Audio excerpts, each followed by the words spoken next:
In this video, I'll show you how you can fix the extraction operation was not completed. Now first what we want to do is come down here and search for CMD, right click on it, run as an administrator, and this one should pop up. In here what we want to do is type these commands one by one. So first take this one. I'm going to put these in the description so you can just copy and paste. Paste this one in and press enter. This should be really fast. Now the second one might take a little longer, so just wait for it to be done down here.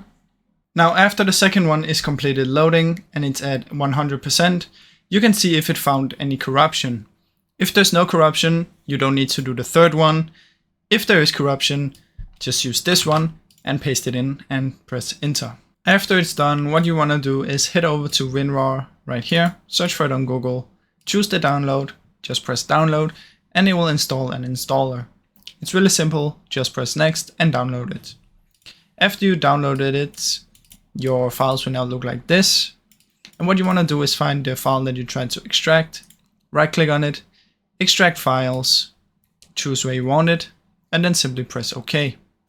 Now after that, it should work as perfect, and I really hope this helped you. If it did, please leave a like and subscribe, as it helps me out a ton. Thank you so much for watching.